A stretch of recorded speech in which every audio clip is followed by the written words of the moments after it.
Hello there, Servum17 once again. This is my Dark Souls 3 New Game Plus 6 Ashes of Ariandel DLC walkthrough. This is going to be a very minimalist walkthrough. As you can see, it's clocking in at about 15 minutes. It's going to have me showing you a very quick path through the area that I'm in at the moment. And then we're going to be going directly for the final boss. There will not be the optional area, there will not be the optional boss. It is just a no-nonsense, get to the boss and have a nice free-for-all against Sister Friede, Father Ariandel, and then the Black Flame version. I am on my main build of my Xbox One. I'm going to call it the Xbox 360 every so often, because I do that by mistake. And then up here is the Follower's Javelin for the people that are interested in grabbing that item. It's a pretty cool item. I picked it up because I was hoping to do something fun with it, and then I ended up not doing anything with it at all. Here's me getting stuck on some wolves, always fun, and then you can see the damage that they do because of the accelerated difficulty. This build is a 40/40 quality build. It was the first build I made on the game.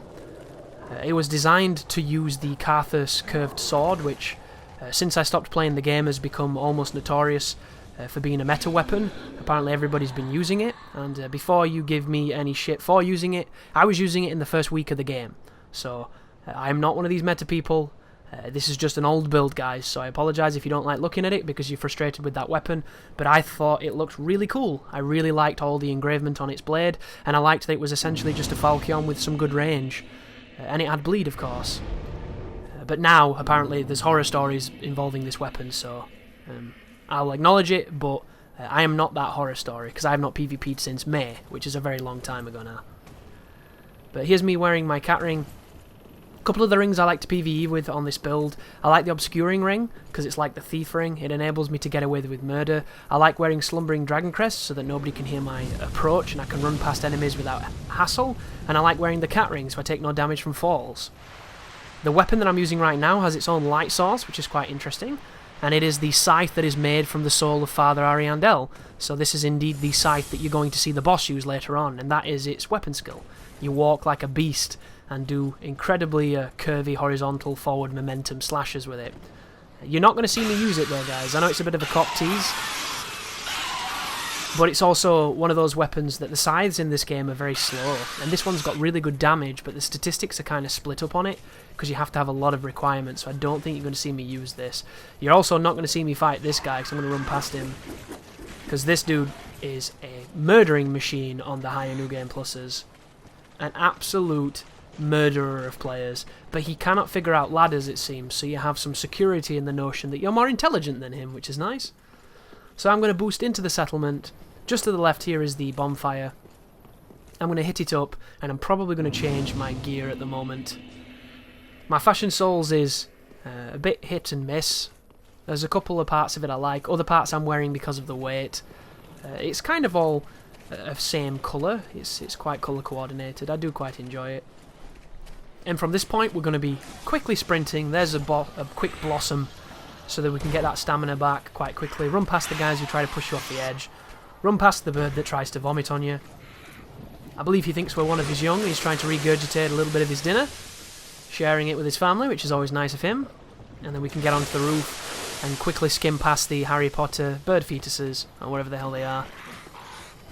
And if you do this, you can quickly unlock the gate that was at the top of that area with the Corvian Knight, and it gives you a shortcut back to the NPC fight against Sir Wilhelm, who can be very difficult, especially when the difficulty is in the New Game Plus cycles, because he's using a big sword that does a lot of damage, and he has a lot of life, because the NPCs definitely suffer on the New Game Plus cycles, because they get ridiculously inflated HP. Well, there's me falling off the roof, there's me pushing through the graveyard door, and then we can move on to the guy. And you're going to see a transition here as I swap between weapons, because I'm not going to be taking him on with the scythe, because it turns out scythe is not so good against him. The difference between this and my previous walkthrough for this particular fight is just that because it is in the New Game Plus cycles, this guy has a massive advantage on the player. But it's not so severe that you're not going to be able to be successful. But I've just swapped to a weapon that's a little bit better on its crits. So here we go with the rapier, taking off a nice 700 damage there, which is nice numbers. And then be careful on Wake Up, because he likes to jump. And this doesn't have a kick. Normally I would have kicked him, But I can't kick with this because it does that fancy backwards stepping poke. There is the quick heal, so punish it with a backstab to interrupt it. And I'm trying to change weapon now so I can kick him. And he didn't do the thing I wanted. Instead, he... See that, though? He knew I was going to do that second poke to catch his roll and his attack. So instead of doing an attack, he rolled away. The AI is really good at just counter-hitting the player. It's kind of interesting. It makes it more interesting. That's a great finish. Love that move. If you don't know how to do that, you just have to do a running L1 when you're two-handing, and you will do that awesome jumping kunai stab. But there is the contraption key. I don't know why we would need a key to move a lever, but it's always fun. And that's going to break the books, doesn't kill me, and we're going to run up here and hit the next bonfire. So we're moving out onto the mountain trail once again, which you witnessed in my first walkthrough if you saw that, and because it is a mixture of mobs of followers in almost every nook and cranny, the occasional pack of wolves, and a couple of awkward Millwood Knights, I am again going to go through this with all haste, with the utmost haste. But first I'm going to put Slumbering Dragoncrest on, and I'm going to put Obscuring on, so that I don't get hassled by too many people. And this is one of the best ways to move around this game if you don't have Spook, because you can get away with murder. It's really cool. The only problem is it takes up like 3 ring slots to do this, so pop your Green Blossom, get that extra stamina, and hopefully you know your way around this area, because if you don't, you might be in trouble. Here's me putting on some more stamina, because stamina drains in this game quite quickly, and I'm going to swap out to the shield so that we can get some extra regeneration. But how is everybody finding the DLC? I've already mentioned my feelings about it previously, but if you didn't catch that video, I just kind of expressed that I went into it with kind of high expectations coming off of the Bloodborne DLC, and I was a little bit disappointed in its length. I enjoyed the areas, but I didn't feel like that they were used all that well, and I didn't feel like there was that many new enemies in the areas to make them truly feel like something unique. And then, of course, I lamented the bosses a little bit, because I didn't think there was enough bosses, and the bosses that do exist, I felt personally were a little bit lazy. I know a lot of people are really, really liking the Sister Friede fight, but to me, it was just compensation for a DLC that should have been longer, so I've got some kind of strong opinions, I guess. But you might have really liked it, which, you know, the DLC is for the person who perhaps is not comparing it to Bloodborne. Maybe you didn't play Bloodborne, so you don't have that frame of reference. But once you hit this switch, it's going to open up the way to the boss, and then you're going to get completely molested by these disgusting flies. So make haste, young hero, and get the hell out of this underground area that is filled with all kinds of rot and fly eggs and just nasty things. The boss coming up is interesting too. Depending on how much you know about this fight will depend on your opinion of it, I think, because I think the more you play it and the more you understand it, the more you get to see what it's all about, and your feelings might change. I think this boss is fun and interesting. I just think that the 3 phases is a little bit too much for a lot of players, because it feels like a gauntlet. It feels like a fight that is designed to strip you of Estus and then punish you for lack of Estus. And in one hand, it is an encounter that will force you to become a better player to succeed, or it'll force you to go to more cheesy tactics. On the other hand, it's something that can be an absolute nightmare, because if you try and rush the early phases, and you will rush them because you'll get annoyed of doing them, they're going to punish you in the fact that you'll die really quickly, because the first phase especially can be brutal. But this is my fight against them. If you've seen one of my videos on the channel, you will recognise this fight because it's the same one. I had no idea that this was about to happen. So I want to go into Tear Stone range because I'm experimenting with damage, and the only way to do it quickly is to stab myself with the Bloodlust. Then I can put on the Mirian Blade, or the Morian Blade I think it's called, and I can put on Red Tear Stone to get double boosts, and then I can apply a buff and get all kinds of crazy damage. But first phase, I begin by throwing Poison Daggers. She's going to dash towards me. If she does, I'm going to hit her. There's the slow swing, that's only a 2-hit combo, get the counter pokes. Massive damage, always cool. Here comes the double swipe, punish it quickly, don't get aggressive, watch out for the counter. Here's the third strike, no third strike. Here is the jumping ice combo, backstab if you can, or just get the punish. Here is the invisibility, so turn around immediately, see if she jumps, oh she didn't, she stayed in front. And then punish her with either 2 swings or a charged R2. Here's the third hit, no third hit. Here comes the double spin, punish it with a backstab. Didn't get the backstab, very sad. And there's another double swing. She's been really aggressive. Here is the triple combo. There's the slow one, backstab. Much better. And as she gets up, you can get 2 quick hits usually, or a charged R2. And the charged R2 misses because I was too slow. Here's invisibility. There's a headshot with a dagger that made a stun. And here's invisibility again. Turn around. Oh no, she moved to the right. Go up to her.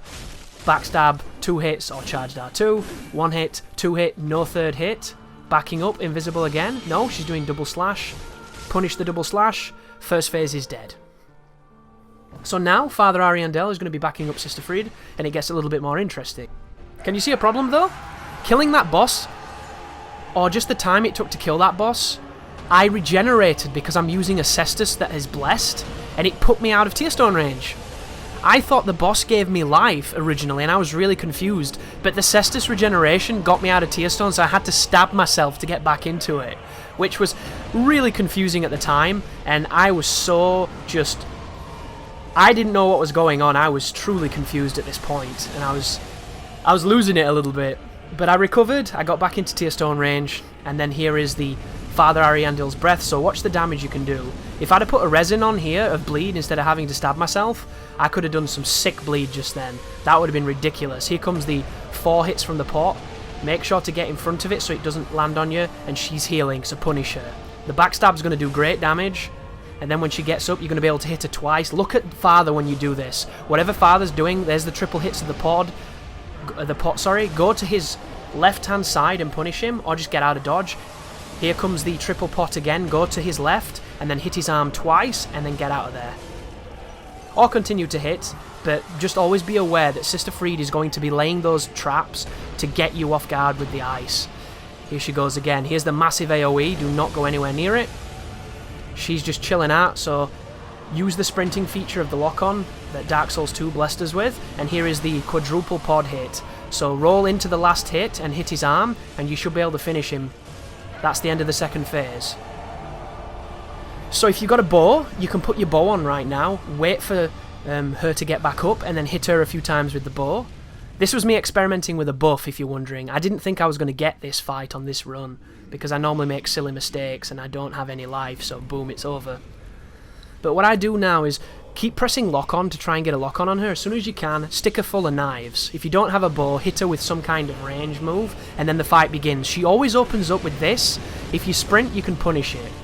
So get the 2-hit punish, and then back up. Here's the combo, here's the slide. I have no idea how I dodged that. That is one of those moves that will just hit you. Here she goes going invisible. 2 ice plumes, and then a final charged black missile move. If you can find her and get to her by seeing the knives, but it's really tricky to see with all the particles, you can backstab, you can do a couple of hits, you can do all kinds of bad things. Here's the wake up, 2 hits on wake up, get out of there. Here's the big ridiculous combos that she does, get away from them. And here comes the either a jump or a double slash. There's the double slash, punish it. Don't get greedy. Here's the combo slide. No idea how I dodged that, but I did. Here's the combo again. Combo slide again. She's doing my least favourite move. How am I alive? And here is the icy jump. So punish it with a backstab or be a coward and roll backwards. And just watch her. Does the taunt. There's the ice plume. She does 2 of them. Move out of the side of it. There's the stance. There's the jump. There's the ice. Could have got 2 backstabs. What am I doing? I'm nervous. That's what I'm doing. Because I've not taken damage and this is 3 fights in a row. There's the grab. Dodge it. Punish. Get out of there. Here is the jumping into combo. She will continue it, so keep on rolling. Here's the final hit. Punish the final hit or be a coward. Here is the slow-moving projectile. She can do 2. Sometimes she does 1. Just roll to the side. Dead simple. Here is the jumping combo again. It's going to have the same ender or she just cancels it. Here is the 1-hit kill grab on most players. There's the punish. There is the get away from me shotgun blast into a sidestep. And here she goes again. Jumping AoE explosion. Sprint. Hit her. Get out of there. Or get a cheeky hit in. Here is the instant kill and she's dead. And that's the end of the fight. Looks simple, doesn't it? But I can guarantee you guys it's not. That is a very difficult fight.